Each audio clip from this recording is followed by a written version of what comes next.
All right, where are we? We're on hole number two of the big game 9-hole cup. So let's check it out. It's at the Milano. Milano! Here we go. All right. Now, I'm curious to see about the pin placement on this because this is a hole. I've had a ton of success on this hole. And if you're playing with the original pin placement, there is a rough bump that you can do right here. But this is one of those ones where trying to, because it's all kind of downhill right here. So like this pad being one, you're up here, and then the pin being two is down here. So that rough is at a pretty big angle. So depending on which way when you're making your adjustment, and I've always done a rough bump here. Now you can try and do the bounce city bounce and get all tricky with it, or try and bounce off this and get over and clip it. And this is a tough hole. If you're playing from rookie and you're not doing the rough bump, you're making it really tough on yourself because you can do it with any ball. And so I've always done the rough bump here, but I will say that setting it up is a pain in the ass because it's unlike a lot of the holes. Because if we go to try and do you got to have a club with a lot of backspin on it.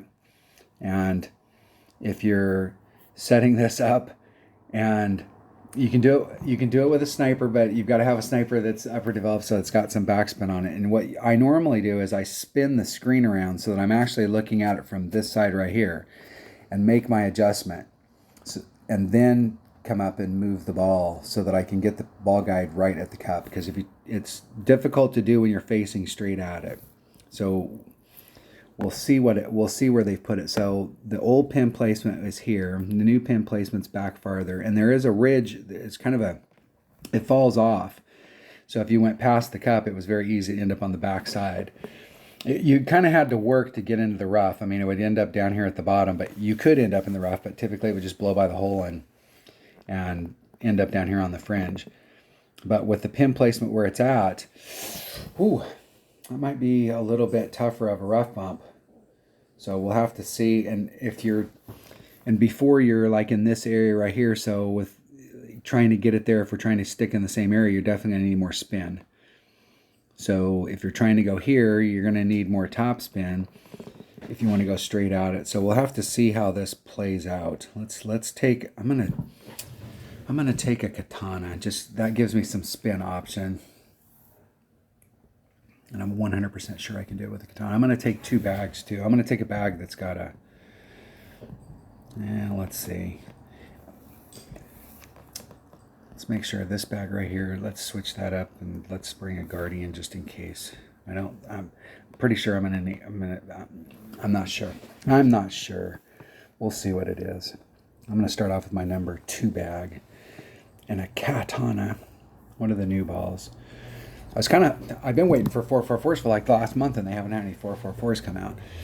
The utility ball, they had it seemed like for a while there, it was like every week they had 444s, and now they haven't had them for a while.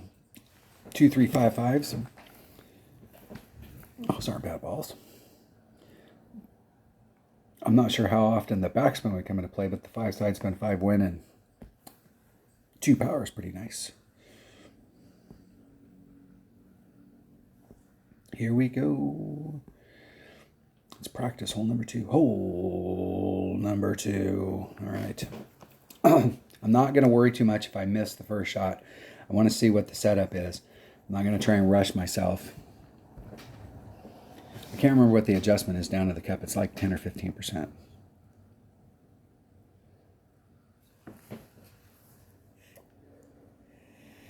But I have had a ton of success on this hole. I've made a lot of hole-in-ones on it. I was out playing with my buddy Dunner one time, and we were just playing below Tour 4, just friendlies, and we got on a run, and it was like I got a hole-in-one, he got a hole-in-one, and I got a hole-in-one, he got a hole-in-one. He beat me every single time we did that, but we had like 5 times during the game that we both got hole-in-ones, and then he turned around, and there was at least 1 or 2 of those where we got 2 hole-in-ones, and then on the third one, he finally beat me. Yeah, there's Min. There's Max. So there's about mid. So I'm about mid club. This is what I'm talking about. You got to kind of turn it around so you can see what the hell's going on. Get into the right spot.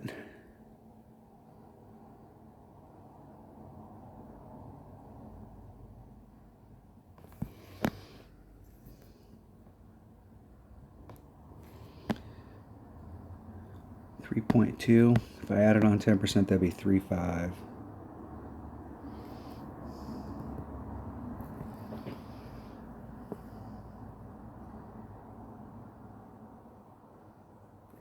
Getting it perfect.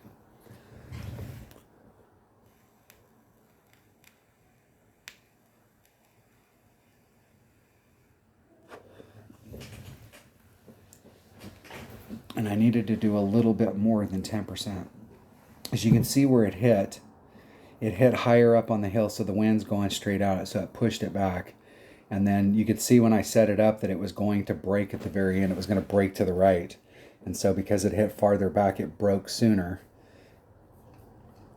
and missed in front of it. So I'd say with a due headwind, we're probably going to have to do, and that's going to change. So if you got a tailwind, that number's going to, you'll have to roll with the punches. So with a headwind, it might be a 15 or a 20% adjustment. And with a tailwind, it still might be a 15 or a 20% adjustment just because it's going to push you forward. But like with a side wind, it might be a 10 or 12. It might be a 10 plus 1. And doing that bounce stuff on this particular hole, you can see how much it falls off on the backside of that green from where the pin is. So this is one of those holes that when you look at the picture, we'll go back and look at the image. When you look at the picture, it just looks like it's a flat ass green. Like it's got no moguls, it's got no movement at all to it. It just looks like it's flat. But when you're down at ground level and you're looking at it, you can see right there, it just falls off on the backside. It goes about 2 squares past the cup, and then it just shoots right off. Even from that angle, it doesn't look like there's a lot of movement on the green.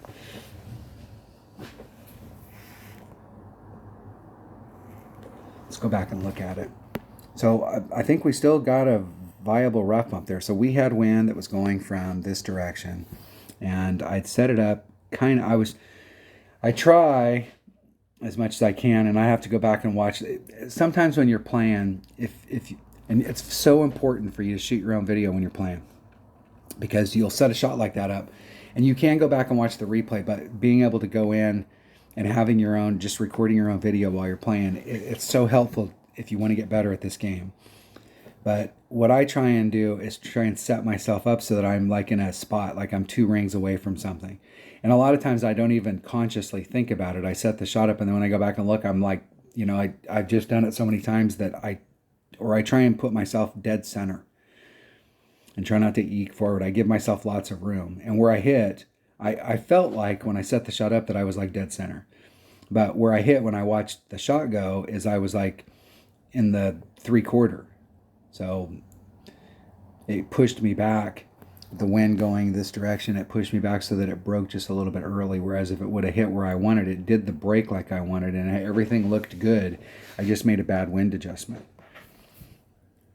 And you can tell also, like how I had to spin it around in order to get at the right angle, in order to see, because when you won't be able to, and part of it is some of these greens in Golf Clash hides our ball guide, and it's hard to see your ball guide. So like some of them, if you're using an Epic, it's hard to see it. And some of them, if you're using a rare, it's hard to see the way that the color of the green, it is really kind of hard to see the ball guide when it's on the green coming at it. But has always been a difficult hole to make that adjustment on, where you have to spin it around so that you can see what's happening. And then once you get it, then you can go back and make your wind adjustment. And the other thing is too, is it's very important to go back and go back if you didn't already write it down, and see how much spin I put on the ball, how much backspin I put on the ball, so that you can adjust before you even move your ball to this area. You can put that spin on the ball. And then once you get that spin on the ball, then you can go find the spot that makes that spin work. Then you can make your adjustment. All right. All right. There you have it. Hole number 2. Thanks for watching. I think. Is that it? Is that it? Tommy has that you do a 40% adjustment, and I did a 10. Man, 40 seems like it's a lot. I'm not sure. I'll have to try it and see if a 40 works, because that 40 seems like a lot on this. It doesn't seem like I've done a 40 in the past. Maybe a 20, but not a 40. Not by any stretch. All right. Thanks for watching.